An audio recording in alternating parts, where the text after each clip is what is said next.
Hello दोस्तों, welcome to phone study. Hope आप लोग सब अच्छे से पढ़ रहे होंगे और आपने इसके पहले के वीडियोस देखे होंगे। जो लोग नए हैं उनको मैं बता दूं कि इससे पहले हम लोगों ने 5 वीडियोस कंप्लीट कर दिए हैं, तो आप एक बार चेक कर लें। प्लेलिस्ट में अवेलेबल है फ़ोन स्टडी चैनल के अंदर, तो अच्छे से उनको भी कंप्लीट करें। और इन सारे क्वेश्चंस में से आपको बहुत सारे क्वेश्चंस, आपको महत्वपूर्ण क्वेश्चंस आपको एग्ज़ाम्स के अंदर देखने को मिलेंगे। तो ठीक है, आज हमारा 6th डे है और हम लोग शुरू करते हैं इस वीडियो को। और आज के 20 क्वेश्चन हम लोग कंप्लीट करने वाले हैं। और आप देखेंगे कि और भी अच्छे अच्छे क्वेश्चंस हम आने वाले जो हमारे वीडियोस हैं उसमें हम आपको प्रोवाइड कर देंगे। ठीक है, तो हम लोग बिना किसी देरी के वीडियो शुरू करते हैं। वीडियो को लाइक करें, सब्सक्राइब करें इस चैनल को और जल्दी से शेयर कर दें इस वीडियो को। ठीक है, तो हम लोग शुरू करते हैं हमारे फर्स्ट क्वेश्चन के साथ। तो हमारा फर्स्ट क्वेश्चन है, स्कीनर ने 1938 नैमित्तिक अनुबंधन संबंधी प्रयोग किसने किया था? स्कीनर ने नैमित्तिक अनुबंधन संबंधी प्रयोग किसने किया था? सॉरी, ये किसने नहीं है, यहाँ पे है किस पर किया था। ठीक है, तो इसको करेक्ट कर लें। अच्छा, इसके ऑप्शन है: अ बिल्ली पर, ब चूहे पर, स कुत्ते पर, द बंदर पर।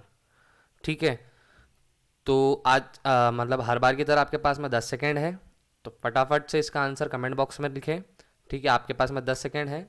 स्कीनर ने नैमित्तिक अनुबंधन संबंधी प्रयोग किस पर किया था? आपको सारे ऑप्शंस में से सही ऑप्शंस आपको लिखना है कमेंट बॉक्स के अंदर। तो आपके 10 सेकेंड कंप्लीट हो चुके हैं और इसका आंसर है बंदर पर। तो स्कीनर ने नैमित्तिक अनुबंधन संबंधी प्रयोग किस पर किया था? बंदर पर किया था। तो स्कीनर से रिलेटेड और भी दूसरे आपके पास में ऐसे और आविष्कार हैं जो स्कीनर ने किए थे। तो आप देखेंगे, इससे पहले भी मैं क्वेश्चंस करा चुका हूँ, स्कीनर है या फिर और दूसरे भी साइंटिस्ट से रिलेटेड। तो उन्होंने कई और भी आविष्कार किए, तो आपको उनके बारे में पता होना ज़रूरी है कि उन्होंने किस जानवर पर किस तरह का अनुबंधन या कोई भी उन्होंने थ्योरी दी है या फिर कुछ उन लोगों ने कोई आविष्कार किया है, तो आपको उनके बारे में पता होना ज़रूरी है। तो ठीक है, ध्यान दें इस क्वेश्चन पर, बहुत महत्वपूर्ण क्वेश्चन है। पहला ही क्वेश्चन आपके पास में ऐसा क्वेश्चन है जो आपके एग्जाम्स के अंदर मतलब देखने को मिल सकता है। तो स्कीनर ने नैमित्तिक अनुबंधन संबंधी प्रयोग किस पर किया? बंदर पर किया। ठीक है, तो ध्यान रखिएगा।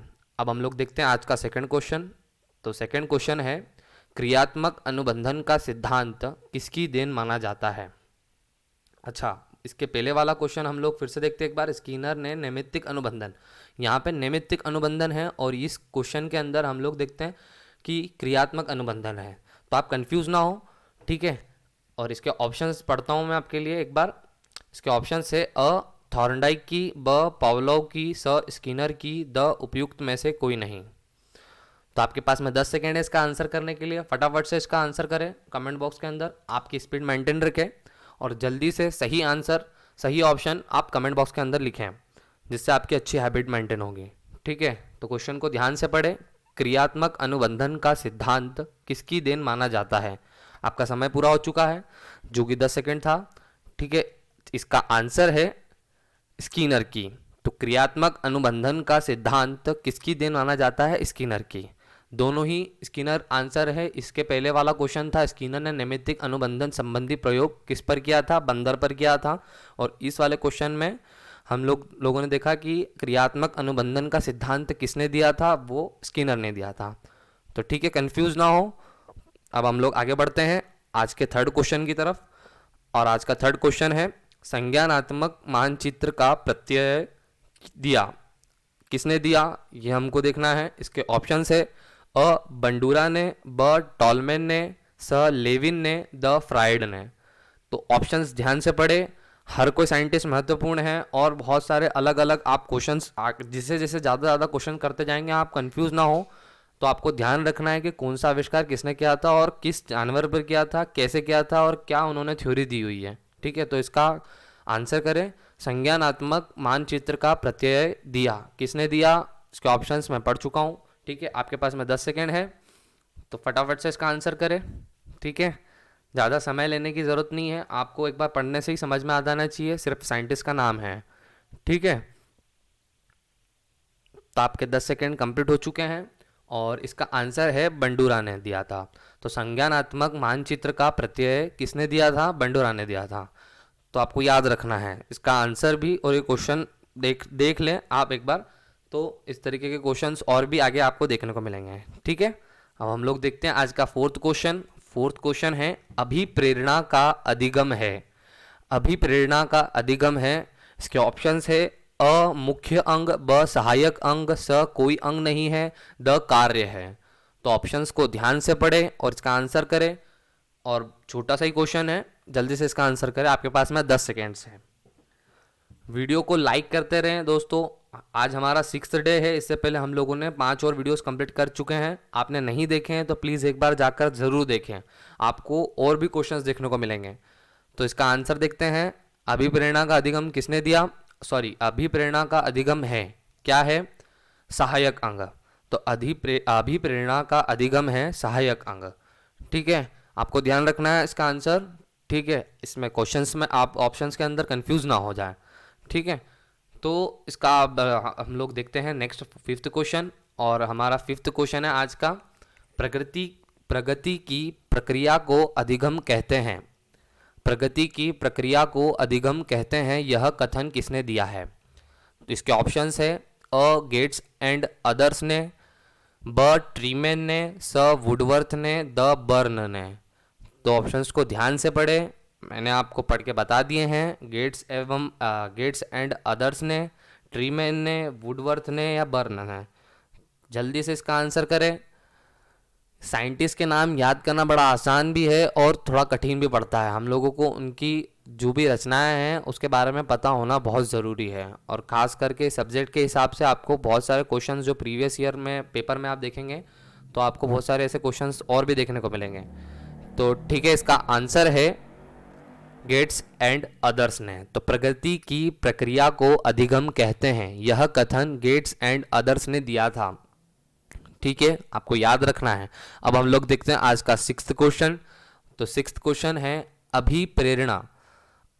अभिप्रेरण शब्द की व्युत्पत्ति हुई है। अभिप्रेरण शब्द की व्युत्पत्ति हुई है। इसका ऑप्शन है अ मोटम से, ब मोटिवेल से, स मोशन से, द मोटिव से।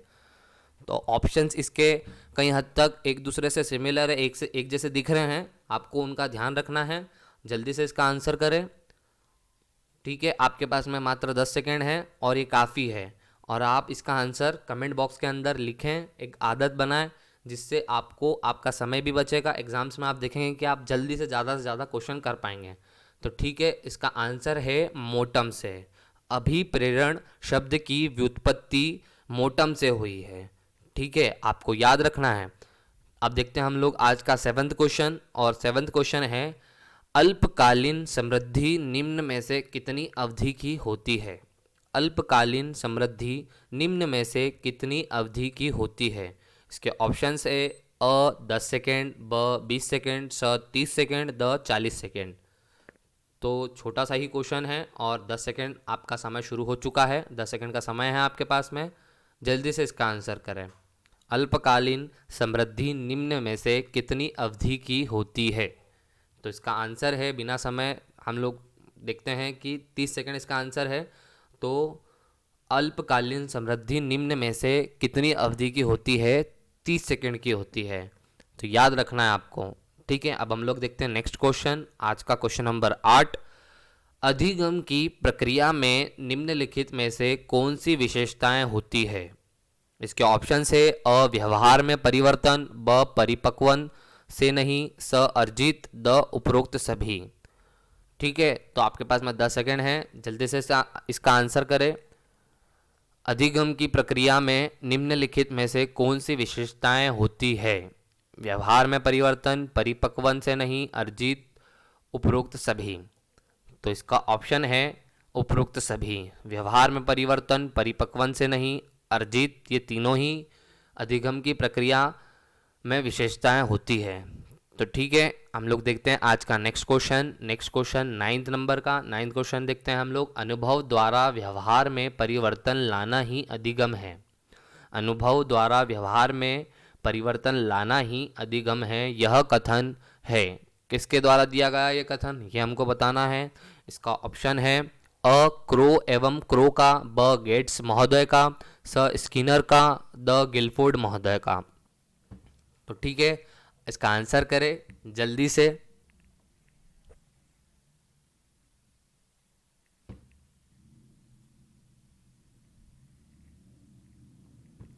तो इसका आंसर है गेट्स महोदय का। तो अनुभव द्वारा व्यवहार में परिवर्तन लाना ही अधिगम है, यह कथन गेट्स महोदय ने दिया था।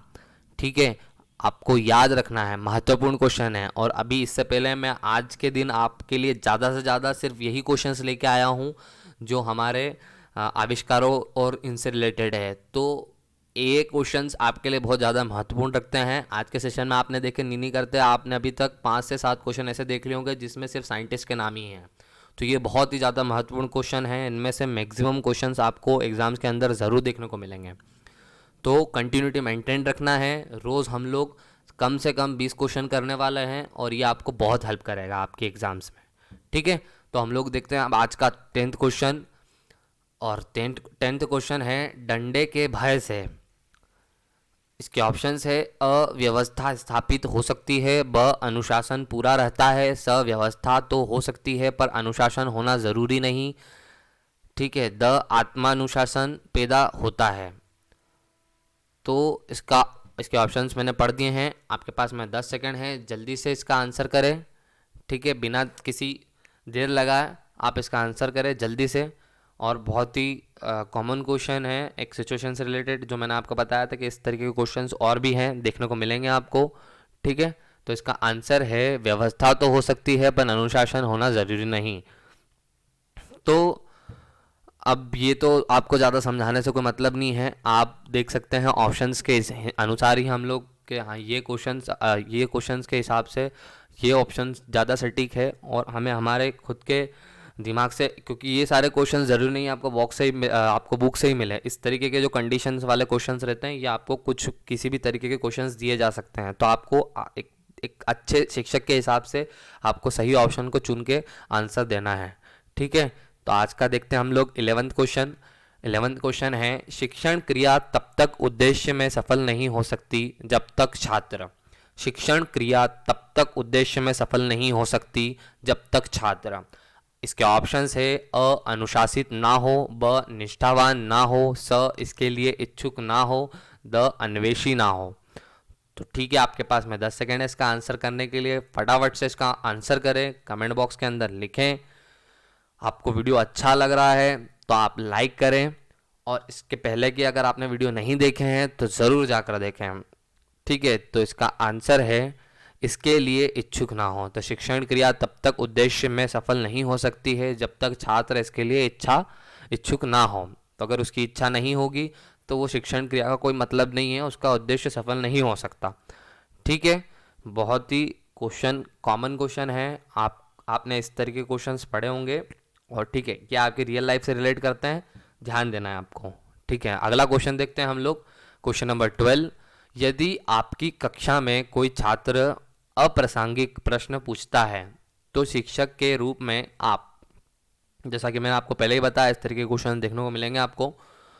तो इसके ऑप्शंस है अ उसे दंडित करेंगे, ब उसके प्रश्न पर ध्यान नहीं देंगे, स उसको बता देंगे कि उसका प्रश्न प्रासंगिक ठीक नहीं है, द उस छात्र को बता देंगे कि उसके प्रश्न का उत्तर कक्षा के बाहर बाद में देंगे। तो ठीक है, इसका आंसर करें जल्दी से। ऑप्शंस बड़े दिख रहे हैं बट आसान क्वेश्चन है, और जल्दी से करें। तो ठीक है, इसका 10 सेकंड का समय पूरा होता है, और इसका आंसर है उसके प्रश्न का ध्यान नहीं देंगे। तो अप्रासंगिक प्रश्न मैंने आपको पहले क्वेश्चन के अंदर ही ये दिया हुआ है कि एक अप्रासंगिक प्रश्न है जो कि उसके द्वारा पूछा गया है, तो उस पर ध्यान नहीं देना है, यही आंसर होगा। और आपको इस तरीके के क्वेश्चंस पे ध्यान देना है कि आप एक रियल लाइफ से रिलेट करके उसका आंसर किस तरीके से देंगे। ठीक है, अब हम लोग देखते हैं आज का 13th क्वेश्चन, 13वां क्वेश्चन। ग्रह कार्य तभी उपयोगी होगा जब वह, इसके ऑप्शंस है अ छात्रों के दैनिक जीवन में संबंधित हो, ब छात्रों को परीक्षा पास करने में सहायक हो, स छात्रों की योग्यता के अनुरूप हो, द छात्रों में कठिन परिश्रम करने की आदत डालें। ठीक है, तो इसका ऑप्शंस मैंने आपको पढ़ के सुना दिया है। अच्छे से इसका ऑप्शन एक बार फिर पढ़े और इसका आंसर करें। आपके पास में 10 सेकेंड है, समय शुरू हो चुका है। जल्दी से जल्दी सही ऑप्शन कमेंट बॉक्स के अंदर लिखें।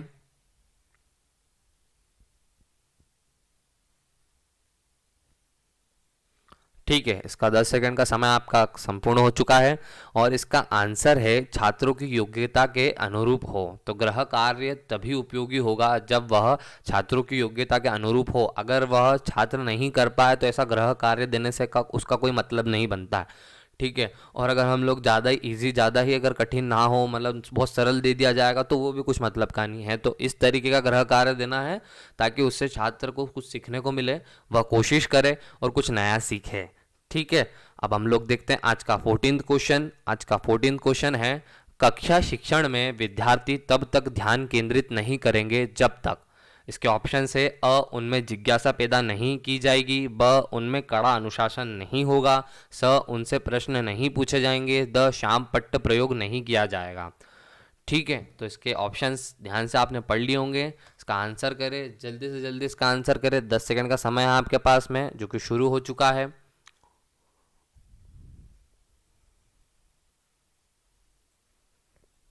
ठीक है, तो इसका आंसर देखते हैं हम लोग। उनमें जिज्ञासा पैदा नहीं की जाएगी। तो कक्षा शिक्षण में विद्यार्थी तब तक ध्यान केंद्रित नहीं करेंगे जब तक उनमें जिज्ञासा पैदा नहीं की जाएगी। तो ठीक है, आपने ऑप्शंस भी ध्यान से पढ़े और इसका आंसर होगा उनमें जिज्ञासा पैदा नहीं की जाएगी। देखते हैं इस अगला question, question number 15। Question number 15 है, हाथ से काम करने से छात्रों में। इसके ऑप्शन है, अ शारीरिक शक्ति बढ़ती है, ब झिझक दूर होती है, स परिश्रम करने की आदत पैदा होती है और द आत्मनिर्भरता पैदा होती है। तो ऑप्शंस ध्यान से पढ़ें, बड़ा ही सरल प्रश्न है, अच्छे से आंसर करें जल्दी से। वीडियो आपको अच्छा लग रहा हो तो लाइक करें, चैनल को सब्सक्राइब करें और वीडियो को शेयर कर दें जल्दी से। तो ठीक है, इसका आंसर देखते हैं हम लोग। इसका आंसर है परिश्रम करने की आदत पैदा होती है। तो हाथ से काम करने से छात्र में परिश्रम करने की आदत पैदा होती है। सरल प्रश्न था। ठीक है, अब हम लोग देखते हैं अगला प्रश्न और आज का 16वां प्रश्न है, विद्युतीय प्रताड़ना या दर्द से बचना उदाहरण है। विद्युतीय प्रताड़ना या दर्द से बचना उदाहरण है। इसके ऑप्शन से अ नकारात्मक पुनर्बलन, ब दंड, स त्याग और द यह सभी। ठीक है, तो इसके ऑप्शंस मैंने पढ़ दिए हैं, जल्दी से इसका आंसर करें। 10 सेकंड का समय है। अच्छा, ये 10 सेकंड का समय हम लोगों ने इसीलिए दिया है कि ताकि आप ज़्यादा से ज़्यादा प्रश्न कर पाएँ और आपको सिर्फ इस तरीके के प्रश्न अगर आपको पता होंगे, सिर्फ आपको पढ़ने की ज़रूरत है और ऑप्शन देखते से ही आपको आंसर आ जाता है। तो ये समय काफ़ी होता है एक आंसर देने के लिए और यही हैबिट हमको मेंटेन रखना है ताकि आप परीक्षा में कम से कम समय में ज़्यादा से ज़्यादा प्रश्न कर सकें। क्योंकि आपको और भी सारे सब्जेक्ट की आपको देखना है कि उनके हिसाब से, जैसे मैथ्स हुआ तो उसमें आपको कितना समय इस्तेमाल करना है, तो उसके हिसाब से अगर आप इस सब्जेक्ट में कम समय लेंगे तो वो आपको हेल्प करेगा दूसरे सब्जेक्ट में ज़्यादा समय लेने से। ठीक है, तो हम लोग देखते हैं इसका आंसर। इसका आंसर है नकारात्मक पुनर्बलन। तो विद्युतीय प्रताड़ना या दर्द से बचना उदाहरण है, किस चीज़ का उदाहरण है? नकारात्मक पुनर्बलन का। ठीक है, तो आप देखते हैं हम लोग आज का 17th क्वेश्चन। 17th क्वेश्चन है, यंत्रीकरण अनुबंधन में सर्वप्रथम क्या होता है? तो इसके ऑप्शंस है अ पुनर्प्रभाव, ब प्रतिक्रिया, स यूसीएस, द सीएस। ठीक है, तो इसके ऑप्शंस ध्यान से पढ़ें और इसका आंसर करें।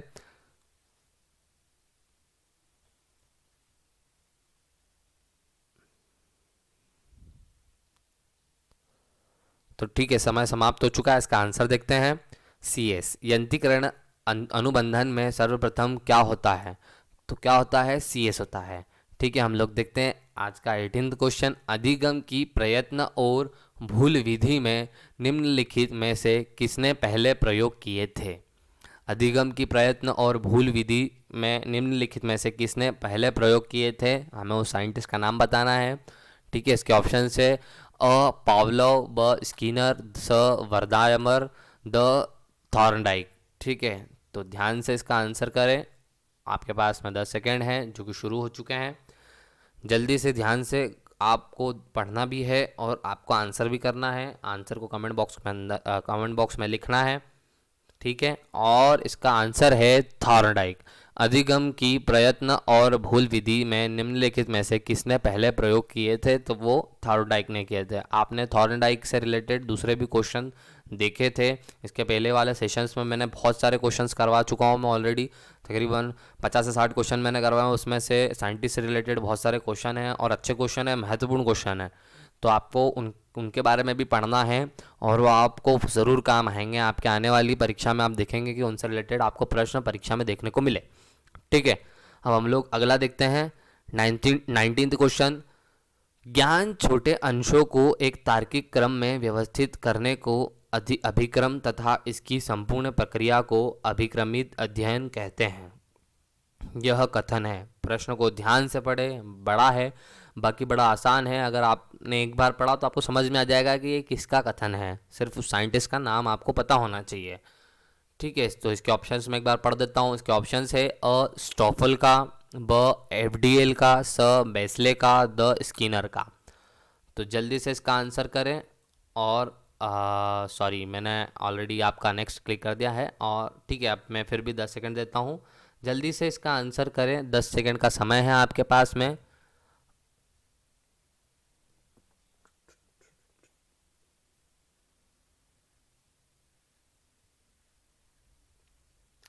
तो समय पूरा हो चुका है। इसका आंसर है स्टोफल का। तो ज्ञान छोटे अंशों को तक एक तार्किक क्रम में व्यवस्थित करने को अभिक्रम तथा इसकी संपूर्ण प्रक्रिया को अभिक्रमित अध्ययन कहते हैं, ठीक है। यह कथन है स्टोफल का। अब देखते हैं आज का आखिरी प्रश्न, 20th प्रश्न। विद्यालय का आधार स्तंभ होता है। विद्यालय का आधार स्तंभ होता है, क्या होता है? हमें उसका आंसर करना है। इसके ऑप्शन से अ अध्यापक, ब प्रधानाध्यापक, स छात्र, द स्थानीय नेता। तो आपको ऑप्शन से आप प्रश्न का ऑलरेडी आपको समझ में आ गया होगा कि इसका आंसर क्या होगा। जल्दी से इसका आंसर करें, ठीक है, बिना किसी देरी के फटाफट से इसका आंसर कर दें। विद्यालय का आधार स्तंभ होता है। तो इसका आंसर देखते हैं हम लोग। इसका आंसर है प्रधान अध्यापक, क्योंकि प्रधान अध्यापक हर चीज़ को मतलब मैनेजमेंट हो गया, हर चीज़ को देखरेख उन्हीं के देखरेख में होता है। तो प्रधान अध्यापक विद्यालय का आधार स्तंभ होता है। तो आपने देखे आज के 20 महत्वपूर्ण क्वेश्चन, जिनमें से आपको ज़रूर आपकी परीक्षा के अंदर देखने को मिलेंगे।